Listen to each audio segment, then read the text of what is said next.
A paz do Senhor, amados irmãos, tudo bem com vocês?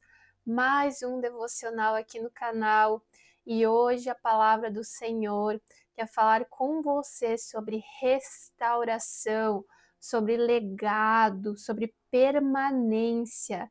Então fica até o final dessa mensagem porque eu tenho certeza que o Espírito Santo do Senhor vai falar aí ao teu coração, à tua mente e vai estar aí esclarecendo muitas dúvidas que você vem orando ao Senhor.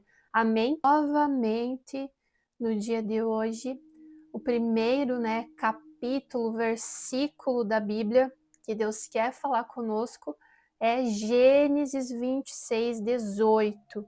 O último devocional que eu falei aqui no canal também falava sobre essa história, esse texto bíblico.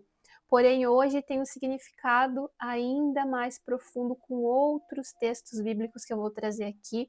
Mas olha como o Senhor quer falar, novamente essa mensagem. Então, que bênção que Ele quer clarear, trazer à luz o entendimento do que Ele tem para os nossos dias. Amém? Abra sua Bíblia, então, em Gênesis, capítulo 26, versículo 18. Eu quero estar lendo aqui junto com vocês, tá? Reabriu os poços que seu pai havia cavado e que os filisteus haviam fechado depois da morte de Abraão, e lhes deu os mesmos nomes que Abraão tinha dado. Amados, então a gente já viu aqui no outro devocional. Quem não assistiu, assiste, é o último que saiu aqui no canal, onde a gente falava, sobre esse conflito aí dos poços. Resumindo a história para vocês, Isaac estava ali numa região onde teve uma terrível fome e ele cogitou ir para o Egito. Mas o Senhor falou para ele ir para Gerar, então ele foi para Gerar, ficou lá. E nesse lugar, Isaac ele acabou prosperando, Ele teve uma boa colheita, ele colheu 100 vezes mais, ele teve ali uma bênção do Senhor porque ele obedeceu. E quando ele estava com aqueles poços, utilizando ali de Abraão, os filisteus daquela região de Gerar ficaram com inveja da prosperidade dele e começaram a fechar esses poços que os servos do pai dele haviam aberto. Então Abimeleque pediu que Isaac deixasse aquela terra e ele foi para outro lugar, e nesse outro lugar ele novamente começou a abrir os poços que o pai dele havia aberto. Só que novamente eles começaram a fechar os poços que ele reabria. E esses poços, eles já tinham um nome. E ele não mudou o nome. Toda vez que ele ia lá reabrir, ele deixava, nomeava novamente aquele poço conforme o seu pai Abraão tinha nomeado pela primeira vez que tinha cavado. Só que novamente eles vinham lá e fechavam esses poços. Então pensa, ele estava ali passando dificuldade, aí ele prosperou. Aí eles tiveram inveja, ele teve que sair para uma outra terra. Nessa terra ele começou a reabrir outros poços que o pai dele também tinha aberto naquela região. Novamente eles se invejaram e começaram a fechar. Até que teve um poço que eles não fecharam mais. Então Isaac falou: finalmente o Senhor criou espaço suficiente para prosperarmos nessa terra. Então dali Isaac foi para Berseba, onde então o Senhor apareceu para ele, lá no versículo 24, e disse assim: Eu sou o Deus de seu pai Abraão, não tenha medo, pois estou com você e o abençoarei, multiplicarei seus descendentes e eles se tornarão uma grande nação. Farei isso por causa da minha promessa ao meu servo Abraão. Por que eu quis resumir novamente essa história para vocês? Porque a gente vê aqui uma lição. Esse poço, esses poços, eles são um legado de Abraão, que era o pai ali de Isaac. E quando a gente vê o Isaac desentulhando, tendo que abrir esses poços, é como se Isaac tivesse no meio de duas gerações, a do passado e a que está por vir. Porque antecedendo a descendência, a geração dele, era Abraão, que veio ali primeiro, que desbravou tudo, que abriu esses poços. E depois de Isaac viriam os seus filhos, Quem que eram os filhos de Isaac? Jacó e Esaú. Então, eu vejo esse abrir de poços, esse desentulhar que Isaac teve que ter esse esforço, né, essa demanda, um meio de campo, sabe? Um meio de campo para a geração futura. Então, é um legado para a próxima geração que nem todos estão a fim de cavar, nem todos estão a fim de reabrir, de reutilizar, de utilizar os mesmos nomes aos quais o pai dele, Abraão, tinha dado, né? Porque ali ele honrou a herança do pai dele. E quando ele reabriu os poços, ele restaurou essa herança, porque como eu li para vocês ali no versículo 24, era uma herança, era uma palavra que o Senhor já tinha falado para o pai dele, Abraão. Então ele falou que ele ia multiplicar, né, que ele ia dar ali uma grande nação para ele, não por conta dele, mas pelo que ele já tinha liberado e falado para o pai dele, que era Abraão. Então, amados, a gente vê aqui esse cenário de um antes e um depois, né? De você estar ali na brecha, porque a geração de Jacó não teve que reabrir esses poços. A geração de Jacó que veio depois, com certeza, teve ali um legado, né? Um crescimento mais rápido, com mais força. Então eu percebo que hoje nós somos essa geração do meio, assim como Isaac. Nós somos essa geração que precisamos desentulhar poços. Nós somos essa geração que precisamos reabrir, que precisamos restaurar. A herança, ela já existe. A promessa, ela está ali na Bíblia. Ela é inevitável. E eu creio que esse processo do abrir os poços, né, que é onde Deus vai nos dando maturidade, crescimento, discernimento, eu acho que é ali que já está o sucesso, a vitória. Não é quando a vitória em si chegar, quando o milagre, a promessa em si chegar, mas é esse processo onde Deus vai sim nos testando, né? Nos capacitando, nos limpando de dentro para fora, nos moldando conforme a sua imagem e semelhança, né? Que é de Jesus Cristo, moldando o nosso caráter ao dele.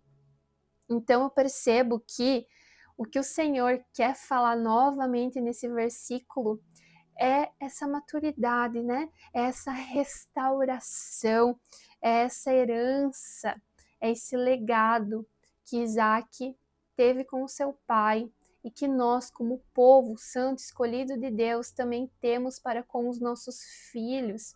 Nós temos então uma escolha, nós não somos mais escravos, livres somos através de Jesus Cristo. Então, qual o legado que você quer deixar aqui na terra? Você está disposto a carregar sua cruz? Você está disposto a reabrir os poços? Porque eu, amados, não vim de uma descendência, né, do passado, de uma casa onde eu já tive esses poços abertos. Eu estou tendo que cavar eles. Então, os meus filhos, em nome de Jesus, não precisarão cavar. Eu já vou ter feito esse meio de campo. Vai ser mais fácil. E eu não estou pensando em deixar herança para eles dessa terra de bens. Eu estou pensando em deixar legado. O legado é o quê? É a palavra do Senhor, é colocar eles na missão. Eles vão conhecer a Deus, principalmente no primeiro momento, através de nossos pais. Nós somos os espelhos dos nossos pais, da nossa casa. Não é só você encher a sua boca para falar de Deus, mas é você ser exemplo da vida que você segue, no seu trabalho, dentro da sua casa, onde Deus te planta.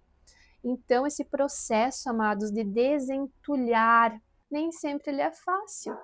Vai ter perseguição, vai ter resistência, vai ter inveja, vai ter de tudo que é tipo de resistência do inimigo. Mas só vai conseguir a vitória, a herança prometida para o povo de Deus, aqueles aos quais obedecerem, perseverarem, serem fiéis à palavra do Senhor. Porque esse poço, ele está falando de Jesus. O que é que tem dentro do poço? Por que eles estão cavando um poço? Tem a água viva. Então, o nosso alvo, amados, ele sempre vai estar nesse alvo maior que é Cristo, que é essa água viva, que enche-nos, que dá vida, né? Que tem esse renovo, essa água abundante, essa água que nos dá esperança, porque o nosso alvo é a eternidade com Ele. Então, sim, tem as circunstâncias, tem a herança, tem a promessa, né? Nós temos o nosso propósito, o nosso chamado, ao qual devemos sim falar de Jesus, evangelizar, né? Ter aí esse caminhar, esse trilhar alinhado com o coração de Deus, mas acima de tudo, o nosso primeiro lugar, o nosso alvo é Cristo Jesus. Amém? Abra Salmos 67, 1. Ali está falando da bênção. Eu quero ler o versículo 1 para vocês. Que Deus seja misericordioso e nos abençoe, que a luz de seu rosto brilhe sobre nós. Então, amados, a bênção do Senhor, ele fala sobre essa luz que vai brilhar, né, no rosto, que Deus é misericordioso, que ele nos abençoa. Então, essa bênção, esse legado, aquilo que vai estar sobre as nossas gerações, não é para ficar somente na nossa casa, não é só para você ter a salvação, que é isso. Não, amados, isso precisa transbordar, não tem que parar em você. É sobre a tua casa, é sobre o seu próximo, é sobre você estar plantando essa semente, porque somente o Espírito Santo convence, mas nós somos usados, né, através aí do Espírito Santo como instrumentos de Deus para estar sendo essa luz que brilha. Então, quando a gente vive essa promessa, quando a gente vive essa herança, quando a gente vive esse legado, é impossível não brilhar, é impossível não ter essa alegria, não ter essa luz que somente o Senhor pode nos dar, nos completar. E isso é visto em todos ao nosso redor, e nós temos que falar dele, nós temos que estar fazendo aquilo que o Senhor nos chama para fazer nessa terra, que é glorificar, que é honrar ao nome dele, que é ganhar almas para Jesus. Nós fomos encontrados e muitos ainda precisam ser. Então fale de Jesus. Seja essa luz que brilha. Amém? Abra sua Bíblia em Esdras, capítulo 3 até o capítulo 6. Eu quero que vocês leiam, tá? Que vocês estejam aí a par desse texto bíblico. Eu quero resumir para vocês, então, que o retorno dos judeus, né, até Jerusalém, onde eles ficaram 70 anos no cativeiro da Babilônia, e Deus os chama aí de volta, né, para eles estarem reorganizando a própria terra. E olha como Deus age. Ele usou Ciro. Ciro era o rei persa, que ele era pagão. Mas quando Deus ele tem o propósito, Deus usa quem ele quiser para realizar aquilo que já está escrito, aquilo que o profeta Jeremias já tinha declarado 200 anos antes. Deus levou, né, o povo dele de volta à terra prometida.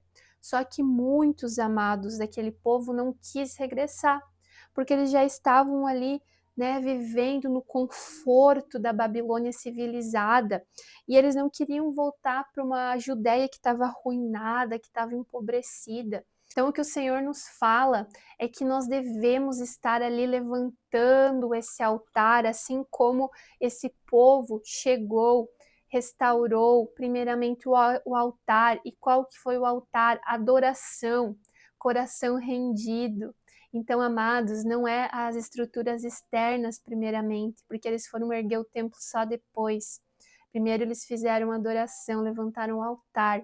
Depois eles foram lá e começaram pelo alicerce, pelo templo, para então no final eles estarem erguendo as paredes, e então adorar e se alegrar e cantar. Então tem processos, tem fases na nossa vida e a gente não pode pular, porque Deus quer nos ensinar em cada parte dessa trajetória. Então, nesse caminho, nós vamos sim encontrar resistência, porque no meio desse caminho eles foram parados, eles ficaram 15 anos parados por causa de um decreto, né, do povo que já estava naquela região, onde eles não queriam que a obra do Senhor, né, fosse novamente erguida naquele local. Mas o Senhor levantou profetas, o Senhor levantou Ageu e Zacarias para estarem então ali confirmando que a promessa do Senhor ia se cumprir. E ele levanta pessoas para falar para ti, e ele fala na palavra e através de sonhos que a sua promessa, ela vai se cumprir, está na palavra, está na Bíblia.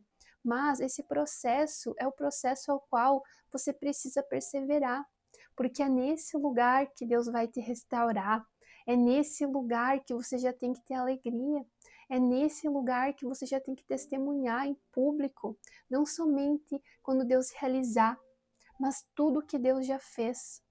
Hoje a gente poderia estar morto e a gente está aqui vivo, podendo glorificá-lo, podendo testemunhar tudo que Deus já fez, de onde Deus nos tirou.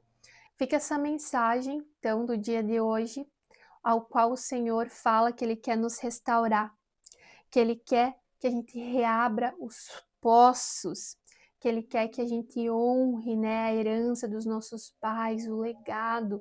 E se você não teve, reabra seus poços, amado. Reabra seus poços, para que os que virão consigam então abri-los. E sim, amados, permaneça no que o Senhor já estabeleceu na sua vida. Permaneça, porque o Senhor quer restaurar. O Senhor quer então trazer alegria. O Senhor quer que sim, você reabra os poços para os próximos que virão não tenha que desentulhar. Você já vai fazer esse papel, porque é sobre isso. É sobre nós sermos instrumentos para os outros, para os que virão, para as gerações futuras.